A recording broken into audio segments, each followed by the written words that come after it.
Sa atong ebanghelyo karon gipakita nga dunay duha ka classes mga followers or mga companions, mga kuyog ni Hesus. Ang iyang 12 ka apostoles o kining mga babae nga ni kuyog. Ang 12 ka apostoles ni kuyog sila ni Hesus kay gusto silang maliwat ni Hesus.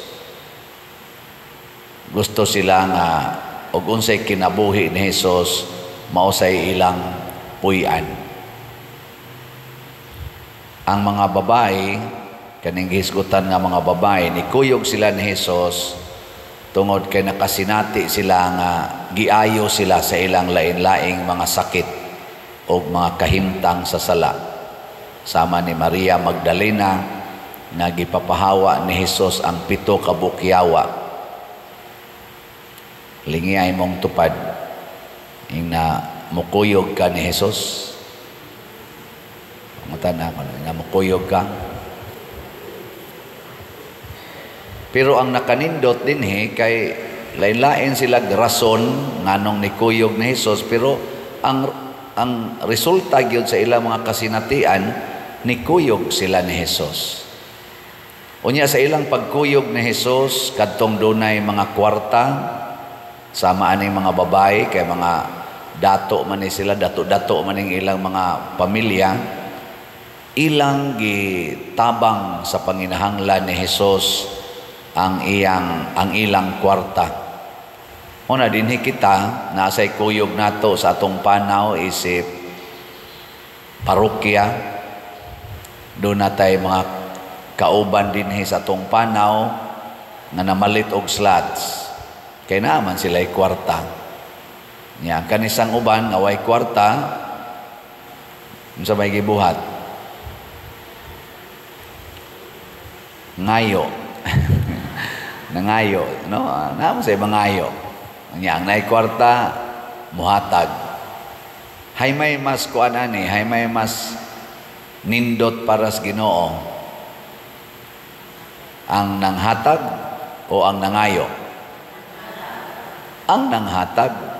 Mo ginay kuan, mo ginay pinakanindot. Ang mga apostoles wa sila ikahatag nga kwarta kay kasagaran nila mga pobre man, nanoy arang-arangan pagkabutang sama ni Mateo kay kobrador man tos buhis. Pero the rest mga mananagat ngana sila Pedro, Juan ug uban pa pobre, mga way grado. Ang ilang gihatag ni Hesus mao ang ilang gitawag og commitment na bisag unsay isugo ni Hesus ilang sundon hangtod gyud sa kamatayon. Og mao ni ang pinakanindot nga atong mahatag ni Hesus. Nindot man na nga mamalitag slots, no? Makapanindot na sa atong simbahan, ang atong kumbinto, atong mabayaran. Kung magsige mong palit og slot, aning SBF dag, tag 500 pesos. O magsige mong palit ana, mabayaran gina nato ang atong na ay mga contractors na human na ilang trabaho pero wa pa kabayad. Nya kung magsige sa mong palit aning atong special slot kaning CTUMM tag 100 pesos, makapakaon kita og mga labing minus 3,000 ka mga pamilya nga kabos. Pinaagis atong ipanghatag unya nga mga bugas sugod karong unang semana sa Oktubre.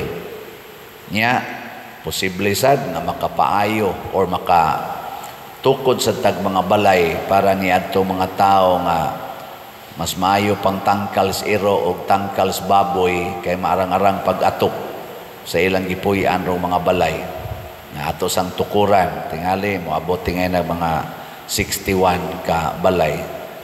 Kana nindot man na siya, pero di ta mohunong diha ato pag yung pasubrahan ug unsa may pinakanindot kana gyung hastang atong kinabuhi ihatag nato ngadtos Ginoo kun gikinahanglan man. Mao nay gibuhat sa ato mga martyrs, kani sila si San Andres nga usa ka pari. Siya mo'y first nga pari sa Korea. Nilakaw ko ni siya 1,300 miles aron mo eskwela sa seminaryo dito sa southern China. Dito siya na ordinahan pagkapari. Balik siya nga rin sa Korea og nialagad isip unang pari. Gipatay lang sa dayon.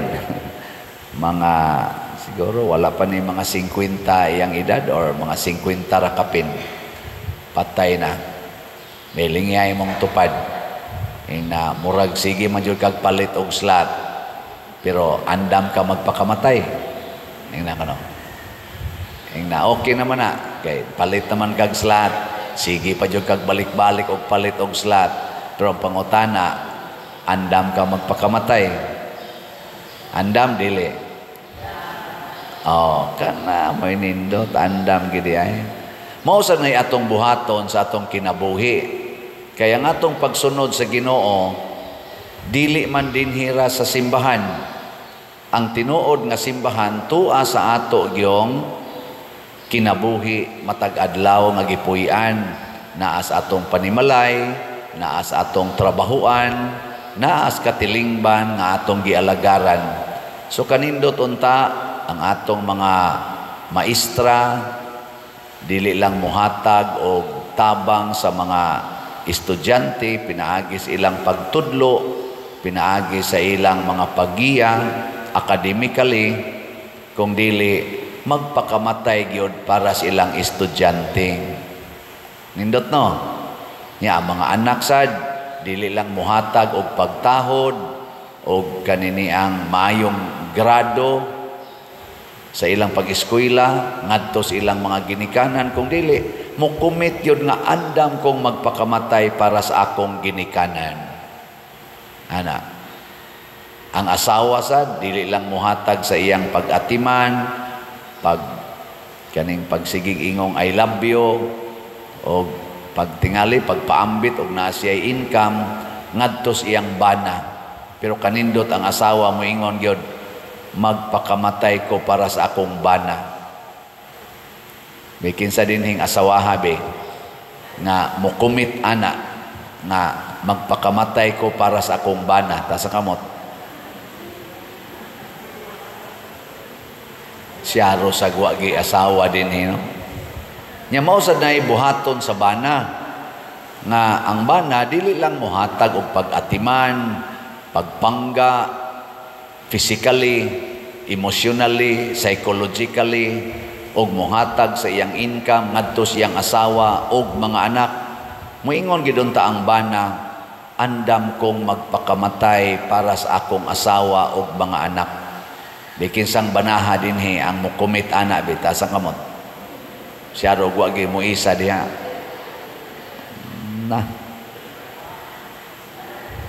Ang ato sang mga politicians, ang ato mga leaders sa nasod, gikas presidente, kanang mga elected, unahon tanang mga elected officials, gikas presidente, ngari sa unsa nay katapusan natong i-elect, barangay konsehal, mga elected na sila, ay lang ang appointed usa, kana lang usang elected. Muingon gid unta sila dili lang mi muhatag og serbisyo nga pagpaayo ang mga balay, paghimog mga infrastructures, pagtabang anang mga pobre, paghatag og employment, paghimo sa maintain sa peace and order, pagwagtang aning drugas, pagwagtang aning terorismo, kaning smuggling, dili lang kutob diha. Unta niya moingon din sila, mao na ni atong achievement. Ay noon, makapakpak naman kita anak. Siya kag mahunong na ning drugas, mahunong ning terrorism, mahunong ning graft and corruption, niya nindot na tag mga infrastructures, daghan na kay tag karsada, farm to market, nindot na kay atong agriculture, kay kita na'y mahimong exporter, dili na importer. Di ba? Kanindot ana, pero pasubrahan pag gidunta na sa atong mga national leaders. Moingon gidunta sila, andam kong magpakamatay para sa akong nasod, ang mamatay ng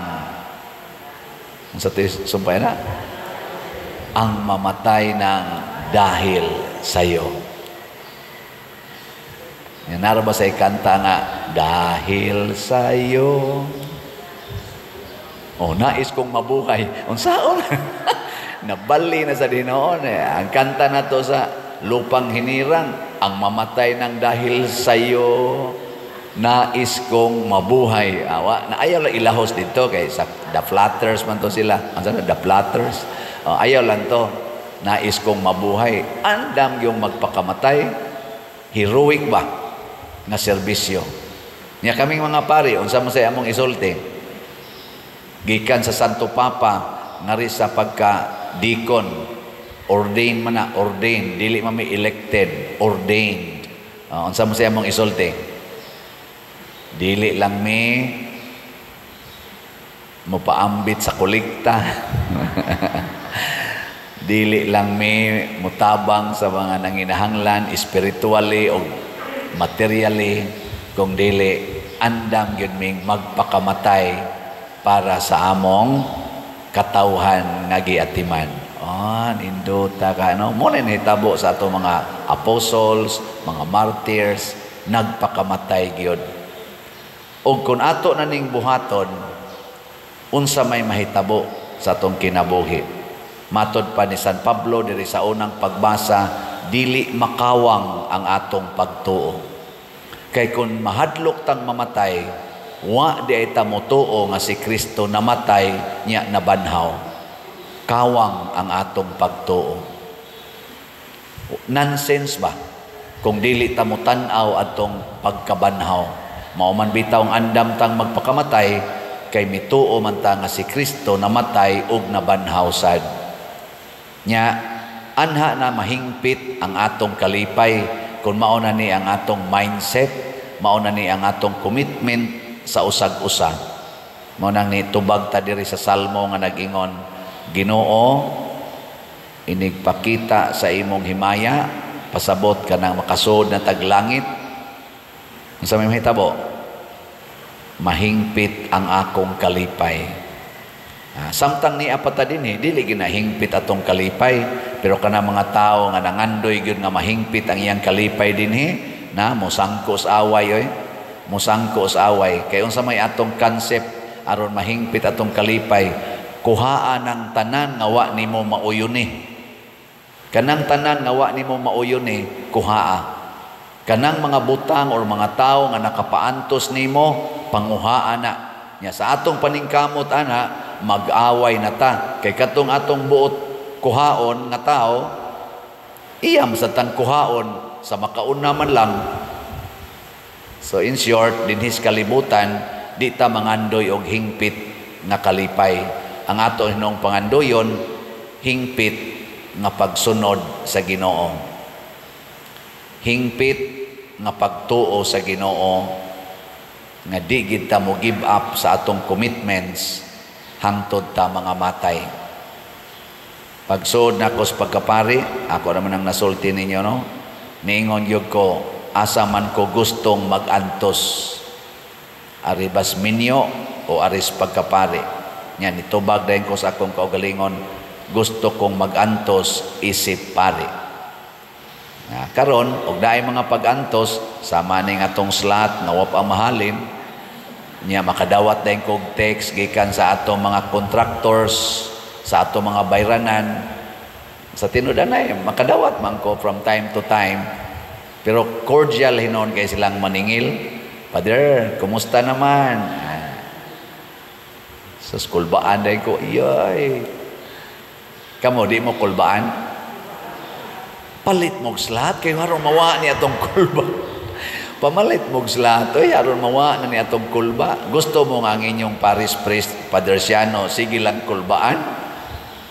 Ayaw magtinabangay ta, 100 pesos la inyong i-contribute, 500 pesos la inyong i-contribute, bisag kada lang simana, kamong tanan nga dunay gusto nga nikuyog aning atong panaw, mawa na ning atong kulba.